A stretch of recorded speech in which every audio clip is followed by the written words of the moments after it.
Nous avons compris que la facilitation ne saurait consister seulement à réclamer et obtenir des cartes de presse, mais plus encore, actionner un dispositif de veille permanente et d'éveil pour rendre désormais applicables les mesures d'ordre réglementaire relatives à la carte de presse dans notre pays.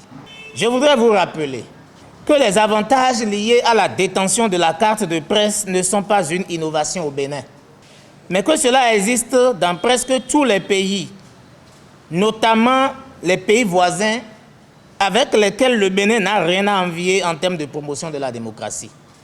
Nous avons estimé qu'il est grand temps que la carte de presse cesse d'être une pacotille dans les portefeuilles des professionnels des médias, mais qu'elle soit utile pour le détenteur sous tous les aspects qui figurent dans les différents tests qui l'encadrent. Notre objectif est de susciter un réveil collectif de tous les professionnels des médias sur l'intérêt que revêt la carte de presse dans le cadre de l'exercice de notre métier, afin qu'ensemble nous puissions travailler à faire exécuter enfin les mesures subséquentes au bénéfice des acteurs. Honorables invités, mesdames, messieurs, je voudrais vous rappeler que par décision numéro 13-015 du 25 avril 2013, la Haute Autorité de l'audiovisuel et de la communication a inscrit au chapitre 7 les avantages liés à la détention de la carte de presse en République du Bénin.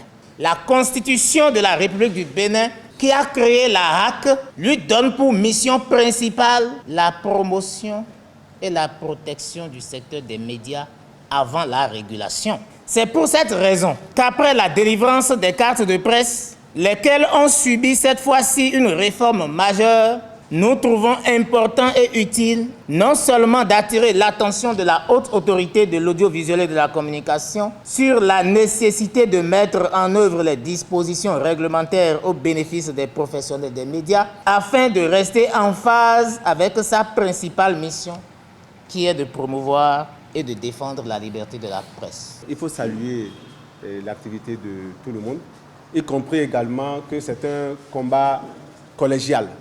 C'est le combat du comité de facilitation de la carte de presse, mais c'est aussi le combat aussi des associations fêtières, des associations. C'est le combat également du CNPA et de l'UPMB.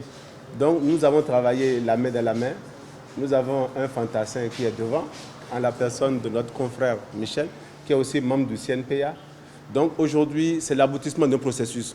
Voilà. Donc nous devons entamer la deuxième phase, également la main dans la main, et nous devons faire en sorte que le journaliste soit respecté et que nous jouissions effectivement des avantages liés à la carte de presse. Donc ce que je souhaite aujourd'hui, c'est beaucoup d'abnégation et beaucoup de compréhension également, et que nous ayons un franc-parler avec la structure de régulation et de protection des journalistes qui est la HAC, et qu'ensemble nous menions ce combat jusqu'à son aboutissement heureux.